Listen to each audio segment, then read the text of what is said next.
Hi fans, it's good to be here another time to talk about something else that is inspiring and see how we can help each other to become the complete woman. Welcome to the channel. My name is Cole-Bartley and it's awesome to have you here. If it's your first time, welcome, and if you're coming back, thanks for coming back and for staying with us.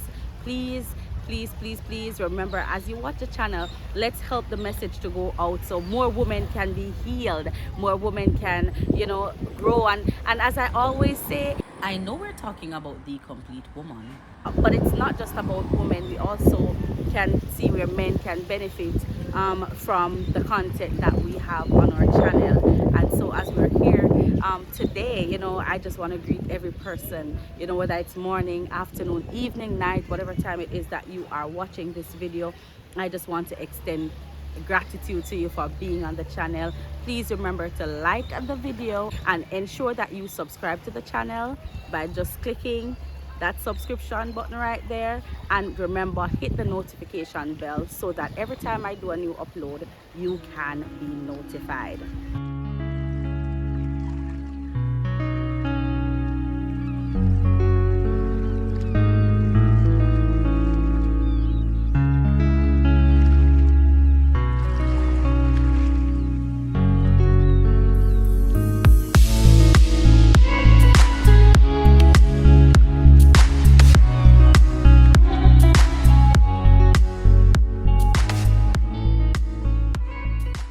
So now back to regular programming. What we're talking about today is emotions, right? And we all have emotions, but do we really and truly talk about our emotions? Do we express how we feel?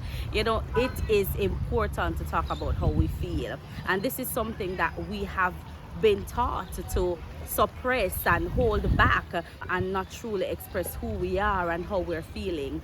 But today I am here to tell us, to remind us that it is okay to feel, and it is okay to express those feelings, to acknowledge how we feel, right?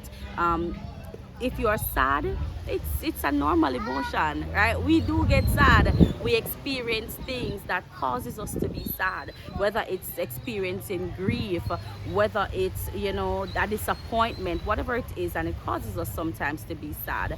That is a normal emotion. There are times when we're going to be elated about something that has happened, and so we're going to be happy. It is okay to express that happiness.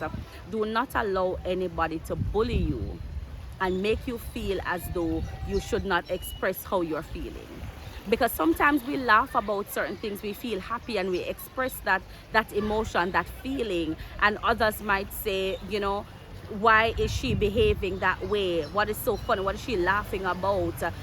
She's behaving as though she's better than others. It's not about being better than others, but we should be able to acknowledge how we feel and to express those emotions, to work through them. Anger is a natural emotion.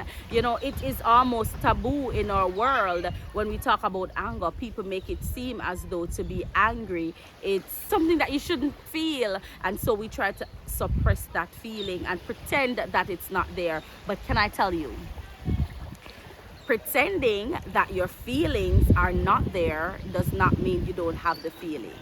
So it makes sense we acknowledge that this is how I'm feeling. Why is it that I'm feeling the way that I am feeling?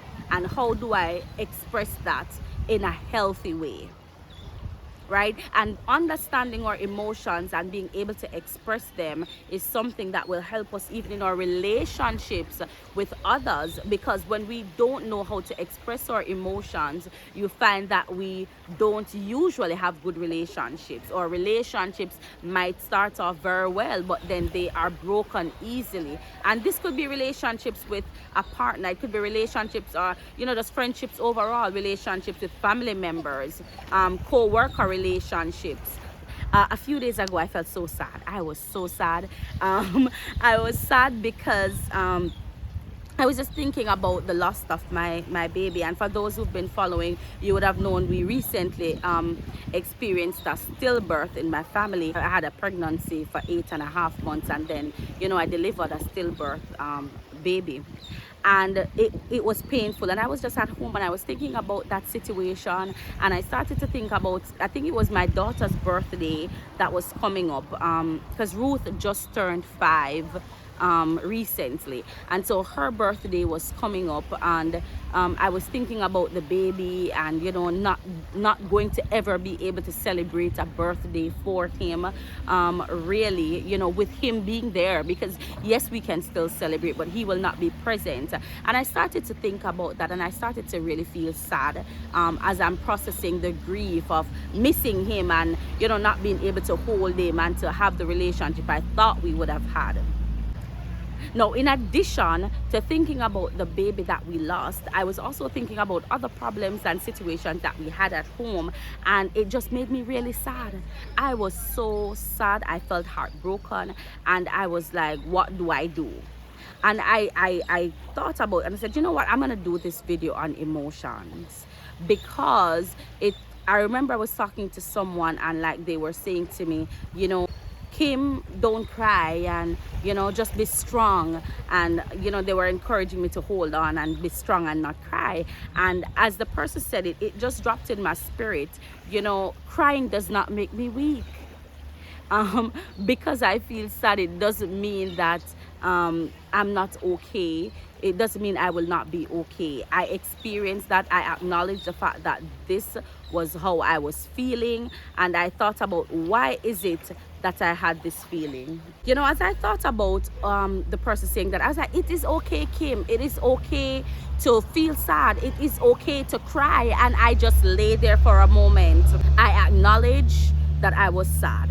I looked at, why is it that I was feeling sad, and I understood why I was feeling sad. Now, after I went through the feelings and the reasons, for why I was experiencing that emotion, I thought about it, and I said, okay, so I feel this way, but I know I can't stay down. I can't not move. I can't not get anything done, right? For the day, for the week, for the month. Life still goes on. So how do I now move past this feeling? So I am feeling this way. I acknowledge the feeling. How do I transition, right? How do I still move on and work through it? We don't have him with us. He's not going to ever be with us physically here.